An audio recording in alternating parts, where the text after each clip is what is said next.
Hi friends, ಹೇಗಿದ್ರೆ ಎಲ್ಲರೂ ಚೆನ್ನಾಗಿದ್ರಾ ಅಂತೇಳಿ ಅಂದ್ಕೊಂಡಿದ್ದೀನಿ. ಇವತ್ತು ನೀವು ಆಲ್ರೆಡಿ ತಮ್ನೇಲಲ್ಲಿ ನೋಡಿರ್ತೀರಾ. 2026ನಲ್ಲಿ ಯೂಟ್ಯೂಬು ಹೇಗೆ ಇರ್ಬೋದು ಅಂಥೇಳಿ ಎಲ್ಲ ಆಲ್ರೆಡಿ ಅಪ್ಡೇಟ್ ಬಂದಿದೆ. ಆ ಅಪ್ಡೇಟ್ನ ನಾನು ಒಂದೊಂದಾಗಿ ಹೇಳ್ತಾ ಹೋಗ್ತೀನಿ. ಯಾವುದನ್ನು ಮಿಸ್ ಮಾಡಬೇಡಿ, ಎಲ್ಲ ಕರೆಕ್ಟಾಗಿ ತಿಳ್ಕೊಳ್ಳಿ. ನೀವೇನಾದರೂ ನನ್ನ ಚಾನಲ್ನ ಹೊಸದಾಗಿ ಏನಾದರೂ ನೋಡ್ತಾ ಇದ್ದರೆ ಸಬ್ಸ್ಕ್ರೈಬ್ ಮಾಡೋದನ್ನು ಮಾತ್ರ ಮರಿಬೇಡಿ. ನೀವು ಸಬ್ಸ್ಕ್ರೈಬ್ ಮಾಡೋದ್ರಿಂದ, ಸಪೋರ್ಟ್ ಮಾಡೋದ್ರಿಂದ ಬೇರೆ ವಿಡಿಯೋಗಳನ್ನ, ಒಳ್ಳೆ ಕಂಟೆಂಟ್ಗಳನ್ನ ಕೊಡೋದಕ್ಕೆ ನನಗೆ ಹೆಲ್ಪ್ ಆಗುತ್ತೆ. ಬೇಗ ಸಬ್ಸ್ಕ್ರೈಬ್ ಮಾಡಿ. ನಾನು ವಿಡಿಯೋನ ಸ್ಟಾರ್ಟ್ ಮಾಡ್ತೀನಿ. ಫಸ್ಟು ಈ ಸಲ ಮೇನ್ ಆಗಿ 2026ಅಲ್ಲಿ ಒರಿಜಿನಲ್ ಕಂಟೆಂಟ್ ಯಾರ್ಯಾರು ಮಾಡ್ತಾ ಇದ್ದಾರೆ. ಇವಾಗ ಒಂದು ಕ್ಯಾಮ್ರಾ ಮುಂದೆ ನಿಂತುಕೊಂಡು ಮಾತಾಡೋದಾಗಿರ್ಬೋದು, ಕ್ಯಾಮ್ರಾದಲ್ಲಿ ನೀವೇನಾದರೂ ಕುಕಿಂಗ್ ಮಾಡ್ತಾ ಇದ್ರೆ ನಿಮ್ಮ ಫೇಸ್ನ ತೋರಿಸ್ಬಿಟ್ಟು ಮಾತಾಡೋದಾಗಿರ್ಬೋದು, ಅಂಥವರಿಗೆ ತುಂಬ ಪ್ರಿಫರೆನ್ಸ್ ಕೊಡ್ತಾ ಇದ್ದಾರೆ. ನೀವೇನಾದರೂ ಜಾಸ್ತಿ ಕ್ಯಾಮ್ರಾ ಮುಂದೆ ನಿಂತ್ಕೊಂಡು ಮಾತಾಡ್ತಿದ್ದೀರಾ ಅಂತ ಹೇಳಿದ್ರೆ ನಿಮಗೆ ತುಂಬಾ ಹೆಲ್ಪ್ ಆಗುತ್ತೆ. ಯಾಕಂತ ಹೇಳಿದ್ರೆ ನಿಮ್ಮದು ಒರಿಜಿನಲ್ ಕಂಟೆಂಟ್ ಆಗಿರುತ್ತೆ. ಇದರಿಂದ ಯಾವುದೇ ರೀತಿಯಾದಂಥ ಪ್ರಾಬ್ಲಮ್ಸ್ ಬರೋದಿಲ್ಲ, ಕಾಪಿರೈಟ್ ಬರೋದಿಲ್ಲ. ಅದಕ್ಕೆ ಆದಷ್ಟು ನೀವು ಮಾತಾಡುವಾಗ ಮಾತ್ರ ಒಳ್ಳೆ ರೀತಿಯಲ್ಲಿ ಮಾತಾಡಿ. ಕೆಲವೊಂದು ಶಬ್ದಗಳನ್ನು ಬಳಸಬಾರ್ದು ಅಂತ ಇರುತ್ತೆ. ಅಂಥದ್ದನ್ನೆಲ್ಲ ನೀವು ಕಮ್ಯುನಿಟಿ ಗೈಡ್ಲೈನ್ಸ್ನ ತಿಳ್ಕೊಂಡು ಮಾತಾಡೋದ್ರಿಂದ ಇದರಿಂದ ನಿಮಗೆ, ನಿಮ್ಮ ಚಾನಲ್ಗೆ ತುಂಬಾ ಹೆಲ್ಪ್ ಆಗುತ್ತೆ. ಫಸ್ಟು ನಾನು ಹೇಳಿದಾಗೆ ಒರಿಜಿನಲ್ ಕಂಟೆಂಟ್ಗೆ ತುಂಬ ಬೆನಿಫಿಟ್ ಇದೆ. ಇದು ಈ 2026ನಲ್ಲಂತೂ ತುಂಬ ಇನ್ಕ್ರೀಸ್ ಮಾಡೋದಕ್ಕೆ ನೋಡ್ತಾರೆ. ಇದು ಫಸ್ಟ್ ಆಯಿತು. ಸೆಕೆಂಡ್ ಒನ್, ಶಾರ್ಟ್ಸ್ ವೀಡಿಯೋಸ್ಗಳಿಗೆ ಜಾಸ್ತಿ ರೆವಿನ್ಯೂ ಬರ್ತಾ ಇಲ್ಲ ಅಂಥೇಳಿ ತುಂಬ ಕಂಪ್ಲೇಂಟ್ಸ್ ಇರುತ್ತೆ. ಹಾಗೆ ನೀವು ಚಾಟ್ ಸಪೋರ್ಟ್ನೆಲ್ಲ ಮಾಡುವಾಗ ನೋಡಿರ್ತೀರ, ಅವರೆಲ್ಲ ಆಲ್ರೆಡಿ ಮೆನ್ಷನ್ ಮಾಡಿರ್ತಾರೆ ಶಾರ್ಟ್ಸ್ನಲ್ಲಿ ರೆವಿನ್ಯೂ ಬರ್ತಾ ಇಲ್ಲ ಅಂಥೇಳಿ. ಶಾರ್ಟ್ಸ್ನಲ್ಲಿ ಇನ್ಮೇಲಿಂದ ಜಾಸ್ತಿ ರೆವಿನ್ಯೂ ಕೊಡ್ತಾರೆ. ಯಾಕಂತ ಹೇಳಿದ್ರೆ ಶಾರ್ಟ್ ವೀಡಿಯೋಸ್ಗಳು, ರೀಲ್ಸ್ಗಳು ಅಂಥವನ್ನ ಮಾಡಿ ಹಾಕೋರಿಗೆ ಇದು ತುಂಬ ಬೇಗ ಬೆನಿಫಿಟ್ ಆಗುತ್ತೆ. ನೀವೇನಾದರೂ ಶಾರ್ಟ್ಸ್ ಮಾಡ್ತಾ ಇದ್ದೀರಾ ಅಂತ ಹೇಳಿದ್ರೆ ನಿಮಗೆ ಇದು ತುಂಬಾ ಬೆನಿಫಿಟ್ ಆಗುತ್ತೆ. ಆದಷ್ಟು ಶಾರ್ಟ್ಸ್ನ ಜಾಸ್ತಿ ಕ್ರಿಯೇಟ್ ಮಾಡಿ. ನೀವೇನಾದರೂ ಕ್ರಿಯೇಟ್ ಮಾಡ್ತಿದ್ದೀರಾ ಅಂದರೆ ಸ್ವಲ್ಪ ಯೂನಿಕ್ಕಾಗಿ ಕ್ರಿಯೇಟ್ ಮಾಡೋದಕ್ಕೆ ಟ್ರೈ ಮಾಡಿ. ಈ ರೀತಿ ಮಾಡೋದ್ರಿಂದ ನಿಮ್ಮ ಚಾನಲ್ಲು ಬೇಗ ಗ್ರೋ ಆಗುತ್ತೆ. ಯೂನಿಕ್ಕಾಗಿ ಕ್ರಿಯೇಟ್ ಮಾಡಬೇಕು. ಯಾವುದೇ ಒಂದು ವಿಡಿಯೋ ಮಾಡ್ತಾ ಇದ್ದೀರಾ ಅಂದರೆ ಅವ್ರು ಏನು ಮಾಡಿದಾರೋ ನಾನು ಅದನ್ನೇ ಮಾಡ್ತೀನಿ ಅಂತೇಳಿ ಮಾಡೋದಕ್ಕೆ ಹೋಗಬೇಡಿ. ಆದಷ್ಟು ಯೂನಿಕ್ಕಾಗಿ ಮಾಡಿ, ಇದರಿಂದ ಬೇಗ ಗ್ರೋ ಆಗ್ಬೋದು. Third one, reused content. ನೀವೇನಾದರೂ ಬೇರೆಯವರ ವಿಡಿಯೋಗಳನ್ನ ತಗೊಂಡು ಅದನ್ನು ಡೌನ್ಲೋಡ್ ಮಾಡಿಕೊಂಡು ಇದನ್ನು ನೀವೇನಾದರೂ ನಿಮ್ಮ ಚಾನಲ್ನಲ್ಲಿ ಅಪ್ಲೋಡ್ ಮಾಡ್ತಾ ಇದ್ದೀರಾ ಅಂತ ಹೇಳಿದ್ರೆ ಅಂಥವರಿಗೆ ಮುಲಾಜೆ ಇಲ್ಲ. ಈ ಸಲಿಯಿಂದ 2026ನಲ್ಲಿ ನೀವು ಮಾನಿಟೈಸೇಷನ್ಗೆ ಏನಾದರೂ ಅಪ್ಲೈ ಮಾಡಿ, ಎಷ್ಟು ಸಲ ಅಪ್ಲೈ ಮಾಡಿದ್ರೂ ಅದನ್ನು ರಿಜೆಕ್ಟ್ ಮಾಡ್ತಾರೆ. ಯಾಕೆ ರಿಜೆಕ್ಟ್ ಮಾಡ್ತಾರೆ ಅಂತ ಹೇಳಿದ್ರೆ ಬೇರೆಯವರ ವಿಡಿಯೋನ ಯೂಸ್ ಮಾಡೋಗಿಲ್ಲ, ಇದು ಮೇನ್. ಆಮೇಲೆ ಬೇರೆಯವ್ರದ್ದು ವಾಯ್ಸ್ ತೊಗೊಂಡ್ಬಿಟ್ಟು ಅವ್ರ ವಾಯ್ಸ್ನ ನೀವು ವಿಡಿಯೋ ಡೌನ್ಲೋಡ್ ಮಾಡ್ಕೊಂಡ್ಬಿಟ್ಟು ಅವ್ರು ಏನು ವಾಯ್ಸ್ ಕೊಟ್ಟಿದ್ದಾರೋ ಅದೇ ವಾಯ್ಸನ್ನ ಆಡಿಯೋ ಕ್ರಿಯೇಟ್ ಮಾಡಿಕೊಂಡು ನಿಮ್ಮ ವಿಡಿಯೋ ಹಾಕ್ಕೊಳೋದು. ಈ ರೀತಿ ಎಲ್ಲ ಮಾಡೋದ್ರಿಂದ ಇದು ಈಗ ನಿಮ್ಗೆ ಆಲ್ರೆಡಿ ಗೊತ್ತಿರುತ್ತೆ, AI ಎಲ್ಲ ಜಾಸ್ತಿ ಇರೋದ್ರಿಂದ ಈಗ ಬೇಗ ಕಂಡುಹಿಡಿಬೋದು. ಅದಕ್ಕೆ ಆದಷ್ಟು ನೀವು ಒರಿಜಿನಲ್ ಕಂಟೆಂಟ್ ಮಾಡಿ, ಬೇರೆಯವ್ರದ್ದೇ ರಿವ್ಯೂಸ್ ಮಾಡಬೇಡಿ. ಪದೇ ಹಾಕಿದ ವಿಡಿಯೋನೇ ಪದೇ ಹಾಕೋದಕ್ಕೆ ಹೋಗಬೇಡಿ.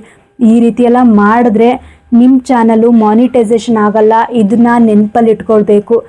ಫೋರ್ತ್ ಒನ್, ನಾಲ್ಕನೇದು ಮೇನಾಗಿ ನೀವೇನಾದರೂ AI ಕಂಟೆಂಟ್ಗಳೆಲ್ಲ ಮಾಡ್ತಿರಲ್ವಾ, AI ಕಂಟೆಂಟ್ಗಳಲ್ಲಿ ಇವಾಗ ಬೇರೆದನ್ನ ತೊಗೊಳೋದು. ಇವಾಗ ಚಾಟ್ GPT, ಎಕ್ಸಾಂಪಲ್ ಅಂತ ಹೇಳಿದ್ರೆ ಚಾಟ್ GPT, ಜೆಮಿನಿ ಇಂಥವನ್ನೆಲ್ಲ ಯೂಸ್ ಮಾಡ್ಕೊಳೋದು. ಅದರೊಳಗಡೆ ನಿಮ್ಗೆ ಯಾವ ಕಂಟೆಂಟ್ ಬೇಕೋ ಅದನ್ನು ಚೆನ್ನಾಗಿ ಅದು ಸ್ಕ್ರಿಪ್ಟ್ ಮಾಡ್ಕೊಳೋದು. ಆ ಸ್ಕ್ರಿಪ್ಟ್ ಏನು ಮಾಡಿಟ್ಕೊಂಡಿರ್ತೀರಲ್ವ, ಆ ಸ್ಕ್ರಿಪ್ಟನ್ನ ಡೈರೆಕ್ಟಾಗಿ ತೊಗೊಂಡ್ಬಿಟ್ಟು ನೀವು ಅದನ್ನು ಯೂಟ್ಯೂಬಲ್ಲಿ ಅಪ್ಲೋಡ್ ಮಾಡೋದು. ಈ ರೀತಿ ಮಾಡೋದ್ರಿಂದನೂ ನಿಮಗೆ ಅದು ಮಾನಿಟೈಸೇಷನ್ ಆಗಲ್ಲ. ಆ ರೀತಿ ಕಂಟೆಂಟ್ಗಳನ್ನ ನೀವೇನಾದರೂ ಡೈರೆಕ್ಟಾಗಿ ಯಾವುದೋ ಒಂದು ಆ್ಯಪಿಂದ ತೊಗೊಂಡಿರ್ತೀರ, ಆ ಆ್ಯಪಿಂದ ತೊಗೊಂಡು ನಿಮ್ಮ ವೀಡಿಯೋಸ್ಗಳಲ್ಲಿ ನಿಮ್ಮದು ಯೂಟ್ಯೂಬ್ ಚಾನಲ್ ಏನಾದರೂ ಅಪ್ಲೋಡ್ ಮಾಡ್ತಾ ಇದ್ದೀರಾ ಅಂತ ಹೇಳಿದ್ರೆ ಇದು ನಿಮಗೆ ತುಂಬಾ ಪ್ರಾಬ್ಲಮ್ ಆಗುತ್ತೆ. ಅದು ಮಾನಿಟೈಸೇಷನ್ಗೆ ತುಂಬಾ ಪ್ರಾಬ್ಲಮ್ ಆಗುತ್ತೆ. ಆದಷ್ಟು ಹುಷಾರಾಗಿರಿ. ಆದಷ್ಟು ನೀವೇನಾದರೂ ವೀಡಿಯೋಸ್ಗಳನ್ನ ಈ ರೀತಿ ಮಾಡ್ತಾ ಇದ್ದೀರಾ ಅಂತ ಹೇಳಿದ್ರೆ ಇದರಲ್ಲಿ ತುಂಬಾ ಹುಷಾರಾಗಿರಿ. ನೀವು ಸ್ಕ್ರಿಪ್ಟ್ ತೊಗೊಳೋದು ತಪ್ಪಲ್ಲ, ಅದನ್ನು ನಿಮ್ಮ ರೀತಿಯಲ್ಲಿ ನೀವು ಕ್ರಿಯೇಟ್ ಮಾಡಬೇಕು. ಇವಾಗ ಯಾವುದ್ರಲ್ಲಾದರೂ ತೊಗೊಳ್ಳಿ, ನೀವು ಚಾಟ್ GPT ಬೇರೆದೆಲ್ಲ ಇವಾಗೆಲ್ಲ ಸ್ಕ್ರಿಪ್ಟ್ನೆಲ್ಲ ಚೆಕ್ ಮಾಡಿ ನೋಡ್ತಾ ಇರ್ತಾರೆ, ತೊಗೊಳ್ತಾ ಇರ್ತಾರೆ. ಅದು ತಗೊಳ್ಬೋದು, ಆದರೆ ಆದಷ್ಟು ನೀವು ಚೆಕ್ ಮಾಡಬೇಕು. ಯೂಟ್ಯೂಬಲ್ಲಿ ನೀವು ಚೆಕ್ ಮಾಡ್ದಂಗೆ, ಚಾಟ್ GPTಯಲ್ಲಿ ಚೆಕ್ ಮಾಡ್ದಂಗೆ ಒಂದೊಂದನ್ನು ನೀವು ನಿಮ್ಮ ರೀತಿಯಲ್ಲಿ ನಿಮ್ಗೆ ಏನಾದರೂ ಯೂನಿಕ್ಕಾಗಿ ಕ್ರಿಯೇಟ್ ಮಾಡ್ತಿರಲ್ಲ ಆ ರೀತಿ ಕ್ರಿಯೇಟ್ ಮಾಡೋಕ್ಕೆ ನೋಡಿದಾಗ ಅದರಿಂದ ಯಾವುದೇ ರೀತಿಯಾದಂಥ ಪ್ರಾಬ್ಲಮ್ ಆಗಲ್ಲ. ಯಾವುದರಿಂದ ತೊಗೊಂಡಿರ್ತೀರೋ ಅದೇ ರೀತಿ ಅದನ್ನು ಬೇರೆ ರೀತಿ ನೀವೇನಾದರೂ ಅಪ್ಲೋಡ್ ಮಾಡಿದ್ರೆ ಅದು ಪ್ರಾಬ್ಲಮ್ ಆಗಲ್ಲ. ಹೇಗಿರುತ್ತೋ ಹಾಗೆ ಅಪ್ಲೋಡ್ ಮಾಡ್ತೀರಾ ಅಂತ ಹೇಳಿದ್ರೆ ಅದು ಪ್ರಾಬ್ಲಮ್ ಆಗುತ್ತೆ. ಇದನ್ನು ನೀವು ನೆನಪಲ್ಲಿ ಇಟ್ಕೊಳ್ಬೇಕು. ASMR content. ASMR ಕಂಟೆಂಟ್ ಅಂದರೆ ಏನು ಅಂತ ಹೇಳಿ ಗೊತ್ತಿರಲ್ಲ. ಹಾಗಂತ ಹೇಳಿದ್ರೆ ವಿತೌಟ್ ಯಾವುದೇ ನೀವು ಫೇಸ್ನ ತೋರಿಸಲ್ಲ. ವಿತೌಟ್ ಫೇಸ್ ಜಸ್ಟ್ ನೀವೇನು ವಿಡಿಯೋ ಮಾಡಿರ್ತೀರಲ್ವ, ಇವಾಗ ಏನಾದರೂ ನೀವು ಹೋಮ್ ರೆಮಿಡೀಸ್ ಮಾಡ್ತಾ ಇರ್ತೀರಾ, ಕುಕ್ಕಿಂಗ್ ಏನಾದರೂ ಮಾಡ್ತಿರ್ತೀರ, ಆವಾಗ ಅದನ್ನು ಆ ವಿಡಿಯೋಸ್ನ ಡೈರೆಕ್ಟಾಗಿ ನೀವು ತೋರಿಸೋದು. ಇವಾಗ ಡೈರೆಕ್ಟಾಗಿ ನೀವು ಬರೀ ವಿಡಿಯೋಸ್ನ ಈಗ ಹೇಗಿದೆ ನೀವು ಇದನ್ನು ಕುಕ್ಕಿಂಗ್ ಇದಕ್ಕೆ ಹಾಕ್ತಾ ಇದ್ದೀರಾ ಅದನ್ನೆಲ್ಲ ನೀವು ಡೈರೆಕ್ಟಾಗಿ ತೋರಿಸೋದು, ಬಟ್ ನಿಮ್ಮ ಫೇಸ್ನ ತೋರಿಸಲ್ಲ. ಈ ರೀತಿ ಮಾಡೋದ್ರಿಂದನೂ ಏನು ಮಾಡ್ತಾ ಇದ್ದಾರೆ ಅಂದರೆ ಇದನ್ನು ಎನ್ಕರೇಜ್ ಮಾಡ್ತಾ ಇದ್ದಾರೆ. ಯೂಟ್ಯೂಬರು ಎನ್ಕರೇಜ್ ಮಾಡ್ತಾ ಇದ್ದಾರೆ. ಯಾಕೆ ಎನ್ಕರೇಜ್ ಮಾಡ್ತಾ ಇದ್ದಾರೆ? ಇದಕ್ಕೊಂದು ಮ್ಯೂಸಿಕ್ ಹಾಕಿಬಿಟ್ಬಿಟ್ರೆ ಯಾಕೆ ಎನ್ಕರೇಜ್ ಮಾಡ್ತಾರಪ್ಪ ಅಂತ ಅನ್ನೋದಾದರೆ, ಅಲ್ಲಿ ಮೇಯ್ನಾಗಿ ಎಷ್ಟೋ ಜನ ವಾಯ್ಸ್ ಕೇಳಲಾರ್ದಂಗೆ ವಿತೌಟ್ ಇದರಲ್ಲಿ ನಿಮ್ಮ ವಾಯ್ಸ್ ಇಲ್ದಾಗೆ ಮ್ಯೂಸಿಕ್ ಓನ್ಲಿ ಏನಾದರೂ ಮ್ಯೂಸಿಕ್ ಅಪ್ಲೋಡ್ ಮಾಡಿದರೆ ಅದರಿಂದನೇ ನೋಡ್ತಾ ಇದ್ದಾರೆ. ಇದರಿಂದ ಯೂಟ್ಯೂಬ್ಗೆ ತುಂಬಾ ಹೆಲ್ಪ್ ಆಗ್ತಾ ಇದೆ. ಯಾಕಂತ ಹೇಳಿದ್ರೆ ನೋಡ್ತಾನೆ ಮೈಂಡು ಆ ಮ್ಯೂಸಿಕ್ ಕೇಳ್ಕೊತ ಪೀಸ್ಫುಲ್ ಆಗಿರುತ್ತೆ. ಅದಕ್ಕೆ ಅಂಥದ್ದನ್ನೇನಾದರೂ ಎನ್ಕರೇಜ್ನ ಜಾಸ್ತಿ ಮಾಡೋದ್ರಿಂದ ಅಂಥ ಕಂಟೆಂಟ್ಗಳನ್ನ ನೀವೇನಾದರೂ ಮಾಡಬೇಕು ಅಂತ ಅಂದ್ಕೊಂಡಿದ್ರೆ ನಿಮಗೆ ತುಂಬಾ ಬೆನಿಫಿಟ್ ಇದೆ. ಆದಷ್ಟು ಅಂಥ ಕಂಟೆಂಟ್ಗಳನ್ನ ASMR ಕಂಟೆಂಟ್ಗಳನ್ನ ಕ್ರಿಯೇಟ್ ಮಾಡಿ. ನಿಮ್ಮ ಚಾನಲ್ನಲ್ಲಿ ಆ ರೀತಿ ಕ್ರಿಯೇಟ್ ಮಾಡ್ಕೊಂಡು ಹೋಗಿ. ಒಂದು ಕ್ರಿಯೇಟ್ ಮಾಡೋದು ಆಮೇಲೆ ಬೇರೆ ಕ್ರಿಯೇಟ್ ಮಾಡೋದು ಆ ರೀತಿ ಮಾಡೋಕ್ಕೆ ಹೋಗಬೇಡಿ. ನೀವು ಯಾವುದಾದ್ರೂ ಒಂದು ಕಂಟೆಂಟ್ನ ನೀವು ಸ್ಟಾರ್ಟ್ ಮಾಡಿದ್ದೀರಾ ಅಂತ ಹೇಳಿದ್ರೆ ಅದೇ ರೀತಿ ಕಂಟೆಂಟ್ನ ನೀವು ಮಾಡ್ಕೊಂಡು ಹೋಗಬೇಕಾಗುತ್ತೆ. ಪದೇ ಕಂಟೆಂಟ್ನ ಚೇಂಜ್ ಮಾಡೋದ್ರಿಂದನೂ ನಿಮ್ಮ ಚಾನಲ್ಲು ಮಾನಿಟೈಸೇಷನ್ ಆಗಲ್ಲ. ಇದನ್ನು ನೆನಪಿನಲ್ಲಿ ಇಟ್ಕೊಳ್ಳಿ. ಯೂಟ್ಯೂಬ್ ಆಸ್ಕ್ ಅಂತೇಳಿ ಬಂದಿದೆ. ಈಗ ನೀವು ಯೂಟ್ಯೂಬ್ ಸ್ಟುಡಿಯೋದಲ್ಲಿ ಹೋಗಿ ನೋಡಿದ್ರೆ ಅದು ಆಲ್ರೆಡಿ 2025 ಬಂದಿತ್ತು. ಅದು ಆಮೇಲೆ 2026ಗೆ ಸ್ವಲ್ಪ ಇಂಪ್ರೂವ್ಮೆಂಟ್ ಆಗಿದೆ. ಏನಂತ ಹೇಳಿದ್ರೆ ಯೂಟ್ಯೂಬಲ್ಲಿ ನೀವೇನಾದರೂ ಇವಾಗ ನಿಮ್ಗೇನಾದರೂ ಕ್ವಶನ್ಸ್ ಇರುತ್ತೆ, ನಿಮ್ಮ ವೀಡಿಯೋಸ್ಗೆ ವ್ಯೂಸ್ ಬರ್ತಾ ಇರಲ್ಲ. ಆಗ ನೀವು ಅದನ್ನೇನಾದರೂ ಕೇಳಬೇಕು ಅಂತ ಅಂದರೆ ಆ ಕೇಳೋದಕ್ಕೆ ನಿಮಗೆ ಅಧಿಕಾರ ಇದೆ. ನಿಮಗೇನಾದರೂ ಇವಾಗ ನಿಮ್ಮ ಚಾನಲ್ನಲ್ಲಿ ವ್ಯೂಸ್ ಬರ್ತಾ ಇಲ್ಲ, ಏನಾದರೂ ನಿಮ್ಮ ಸಬ್ಸ್ಕ್ರೈಬರ್ಸ್ ಜಾಸ್ತಿ ಆಗ್ತಾ ಇಲ್ಲ, ನಿಮ್ದೇನಾದರೂ ಪ್ರಾಬ್ಲಮ್ಸ್ ಇದೆ, ಚಾನಲ್ ಫ್ರೀಸ್ ಆಗಿದೆಯಾ, ವ್ಯೂಸ್ ಯಾಕೆ ಬರ್ತಾ ಇಲ್ಲ ಅಂಥವು ಏನಾದರೂ ಕೇಳಬೇಕು ಅಂತ ಹೇಳಿದ್ರೆ ಡೈರೆಕ್ಟಾಗಿ ಈಗ AI ಬರುತ್ತಲ್ವ, AI ರೀತಿಯೇ ನಿಮಗೆ ಒಬ್ಬರು ಈ ರೀತಿ ಸಜೆಸ್ಟ್ ಮಾಡ್ತಾರೆ. ಅಲ್ಲಿ AI ಹೆಂಗಿರುತ್ತೋ ಹಾಗೆ ಸಜೆಸ್ಟ್ ಮಾಡುತ್ತೆ ನಿಮಗೆ ಏನೇನು ಮಾಡಬೇಕು ಅಂತ ಹೇಳಿ. ಒಂದು ವೇಳೆ ನಿಮ್ಗೆ ಅದು ಸ್ಯಾಟಿಸ್ಫ್ಯಾಕ್ಷನ್ ಆಗ್ತಾ ಇಲ್ಲ ಅಂತ ಹೇಳಿದ್ರೆ ರಿಯಲ್ ಪರ್ಸನ್ನು ನಿಮಗೆ ಸಜೆಸ್ಟ್ ಮಾಡ್ತಾರೆ ಏನೇನು ಆಗ್ತಾ ಇದೆ ಅಂತ ಹೇಳಿ. ನಿಮ್ಮ ಚಾನಲ್ ಫ್ರೀಸ್ ಆಗಿದೆಯಾ, ಇನ್ನೇನಾದರೂ ಪ್ರಾಬ್ಲಮ್ ಇದೆಯಾ ಅದನ್ನು ಸಜೆಸ್ಟ್ ಮಾಡ್ತಾರೆ. ಯೂಟ್ಯೂಬಲ್ಲಿ ಯೂಟ್ಯೂಬ್ ಆಸ್ಕ್ ಅಂತ ಇದೆ, ನೀವು ಬೇಕಾದರೆ ಹೋಗಿ ಅಲ್ಲಿ ಕೇಳ್ಬೋದು. ಒಂದು ವೇಳೆ ನಿಮ್ಗೆ ಅದು ಗೊತ್ತಾಗಿಲ್ಲ ಅಂತ ಹೇಳಿದ್ರೆ ನನಗೆ ಕಮೆಂಟ್ ಮಾಡಿ, ನಾನೇ ನಿಮಗೆ ಅದು ಎಲ್ಲಿ ಹೆಂಗೆ ಮಾಡೋದು ಅಂಥೇಳಿ ಮತ್ತೊಂದು ವಿಡಿಯೋ ಮಾಡಿ ಹಾಕ್ತೀನಿ. ಇನ್ನೊಂದು ಮೇನು ಪ್ರೊಡಕ್ಟ್ಸ್. ನೀವೇನಾದರೂ ಇವಾಗ ನಿಮ್ಮ ಚಾನಲ್ ಮಾನಿಟೈಸೇಷನ್ ಆದಮೇಲೆ ಪ್ರೊಡಕ್ಟ್ಸ್ನ ಆ್ಯಡ್ ಮಾಡ್ತಾ ಇರ್ತೀರ.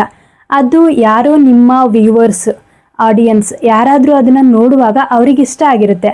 ಆದರೆ ಅದನ್ನು ಪರ್ಚೇಸ್ ಮಾಡಬೇಕು ಅಂತ ಹೇಳಿದ್ರೆ 2025 ಕಷ್ಟ ಆಗ್ತಾಯಿತ್ತು. ಕರೆಕ್ಟಾಗಿ ಅದನ್ನು ಪರ್ಚೇಸ್ ಮಾಡೋದಕ್ಕೆ ಹೋದಾಗ ವರ್ಕ್ ಆಗ್ತಾ ಇರಲಿಲ್ಲ, ಅಂಥದ್ದೇನಾದರೂ ಆಗ್ತಿತ್ತು. ಆದರೆ 2026 ಅದನ್ನು ಈಸಿಯಾಗಿ ನೀವು ಯಾರು ಸರ್ಚ್ ಮಾಡಿರ್ತೀರಲ್ವ, ಆಡಿಯನ್ಸ್ ಯಾರು ಸರ್ಚ್ ಮಾಡಿರ್ತಾರೆ ಅವರಿಗೆ ಈಸಿಯಾಗಿ ಸಿಗುವಂಗೆ ಮಾಡ್ತಾ ಇದ್ದಾರೆ. ಇದು ಒಂದು ಒಳ್ಳೆಯ ವಿಷಯನೇ. ಯಾಕಂತ ಹೇಳಿದ್ರೆ ಯಾರಾದರೂ ಅದನ್ನು ಪರ್ಚೇಸ್ ಮಾಡಬೇಕು, ನೀವೇನೋ ಒಂದು ಮೊಬೈಲು ಬೇರೆ ಯಾವುದಾದ್ರೂ ಪ್ರಾಡಕ್ಟ್ಸು ಡ್ರೆಸ್ಸು ಅಂಥವೇನಾದರೂ ಹಾಕಿರ್ತೀರ, ಅದು ಇನ್ನೊಬ್ರಿಗೆ ಯಾರಿಗಾದರೂ ಇಷ್ಟ ಆಗಿರುತ್ತೆ, ಅವ್ರು ತೊಗೊಳ್ಬೇಕು ಅಂತ ಅಂದಾಗ ಅದು ಏನಾದರೂ ವ್ಯೂ ಆಗ್ತಾ ಇಲ್ಲ ಅಂತ ಅಂದರೆ ತುಂಬಾ ಕಷ್ಟ ಆಗುತ್ತೆ, ಸ್ಯಾಟಿಸ್ಫ್ಯಾಕ್ಷನ್ ಆಗಲ್ಲ. ಅದಕ್ಕೆ ಅಂಥವರಿಗೆ ತುಂಬ ಈಸಿಯಾಗಿ ಮಾಡಿಕೊಡ್ತಾ ಇದ್ದಾರೆ. ಇದು ಲಾಸ್ಟ್ ಇರುವಂಥ ಒಂದು ಅಪ್ಡೇಟ್. ಇದಿಷ್ಟು ಯೂಟ್ಯೂಬಲ್ಲಿ ಚೇಂಜಸ್ ಆಗಿರೋದು. 2026 ಏನೇನು ಬದಲಾವಣೆ ಆಗುತ್ತೆ ಅನ್ನೋದನ್ನು ಈ ವಿಡಿಯೋದಲ್ಲಿ ಹೇಳಿದ್ದೀನಿ. ನಿಮಗೇನಾದರೂ ಈ ವಿಡಿಯೋ ಇಷ್ಟ ಆದರೆ ಲೈಕ್, ಶೇರ್, ಸಬ್ಸ್ಕ್ರೈಬ್ ಇವು ಮೂರನ್ನು ಮಾಡೋದನ್ನು ಮರಿಬೇಡಿ. ನಿಮ್ಮ ಫ್ರೆಂಡ್ಸ್ ಯಾರಾದರೂ ಯೂಟ್ಯೂಬ್ ಚಾನಲ್ ಏನಾದರೂ ಸ್ಟಾರ್ಟ್ ಮಾಡಿದ್ದಾರೆ ಅಂದರೆ ಅವರಿಗೂ ಈ ವಿಡಿಯೋಗಳನ್ನೆಲ್ಲ ಕಳಿಸಿ. ಅವರಿಗೂ ಗೊತ್ತಾಗುತ್ತೆ ಯಾವ ರೀತಿ ಮಾಡೋದು, ಏನೇನು ತಿಳ್ಕೊಬೇಕು ಅನ್ನೋದು ಗೊತ್ತಾಗುತ್ತೆ. ಆದಷ್ಟು ಶೇರ್ ಮಾಡೋದನ್ನು ಮರಿಬೇಡಿ. ಶೇರ್ ಮಾಡೋದ್ರಿಂದ ಅವರು ತಿಳ್ಕೊತಾರೆ. ನೀವೇನಾದರೂ ಯೂಟ್ಯೂಬರ್ ಆಗಿದ್ದರೆ ನೀವು ಈ ರೀತಿಯಾದಂತಹ ಕಂಟೆಂಟ್ಗಳನ್ನ ನೀವು ಆ ನೆನಪಲ್ಲಿ ಇಟ್ಕೊಳ್ಬೇಕು. ಏನು ಗೈಡ್ಲೈನ್ಸ್ ಇದೆ, ಏನೇನು ಚೇಂಜಸ್ ಆಗ್ತಾ ಇದೆ, ಇದೆಲ್ಲ ನೆನಪಲ್ಲಿ ಇಟ್ಕೊಂಡು ಮಾಡೋದ್ರಿಂದ ಯಾವುದೇ ಕಾಪಿರೈಟ್ಸ್ ಬರೋದಿಲ್ಲ. ಏನೇನು ತಿಳ್ಕೊಳ್ಬೇಕು ಅನ್ನೋದು ಗೊತ್ತಾಗುತ್ತೆ. ಈ ವಿಡಿಯೋ ಇಷ್ಟ ಆಗಿದೆ ಅಂತ ಅಂದ್ಕೊಂಡಿದ್ದೀನಿ.